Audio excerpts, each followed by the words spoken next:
for us, we had that stretch in the first half where we took 3 straight perimeter shots, and 2 of those shots, A.J. Hammonds has their guy on his back, and our guys don't get him the basketball, and we got to do a better job of getting him the basketball in there and making their defense, sink a little bit. But we get into laws where we go too long with the ball not getting into the paint, whether we're driving it or throwing it into the post, and so we have to do a better job with that. But as long as we shoot rhythm threes, I'm fine with it. But he needs to get, a touch, or we need to get a drive and, and get in the paint.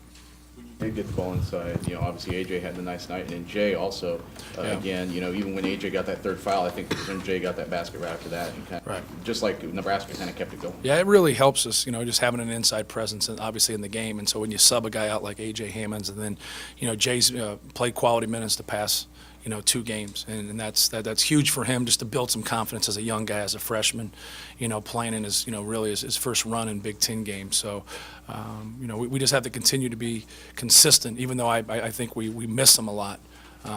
Anytime you have guys like that, you got to make the defense aware of them, and they need to get as many touches as possible.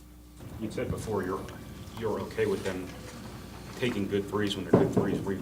Were you getting better threes in the second half because you were 1 of 11 in the first and 8 in the second? I don't know. I'd have to watch the tape. I don't know. It's difficult when the play's away from you, obviously, like in the first half offensively, and then, in the second half defensively. So, you have to watch. I thought we had a stretch in the first half where we took some poor threes, and it also depends on who it is. Kendall Stevens is a good rhythm shooter, and we need to probably get him more touches than some of the other guys. Rice came out, looked fairly healthy early. I mean, he had 10 points in the first half. Did you guys change anything on him for the second half? Because he had 1 in the second half. Not really. We tried to stay and just keep the ball in front of us. We tried to keep him off his right hand and keep him to the middle of the court. I don't know how successful we were at that. Obviously, I have to watch tape and kind of see it, but we really didn't want him to work downhill going to his right. He's very, very dangerous. Not to say that he's not effective going the other way, because he is, but he's not as effective. And so we tried to work, towards that. But sometimes it works for us. Sometimes it's into the course of the game. Sometimes guys don't get those shots that you want. I don't think it has anything to do with our defense. It just kind of happens. Yeah, I thought so. I mean, everybody just brought intensity. We stayed composed when, they took the lead and came out halftime with a blast. And, we just kept fighting, getting defensive stops. So. 1 for your first 11 from beyond the arc, but you guys found a way down the stretch to get the win. Just how big is that? I mean, it's just real big. I thought you said 111 from – in the first half from 3.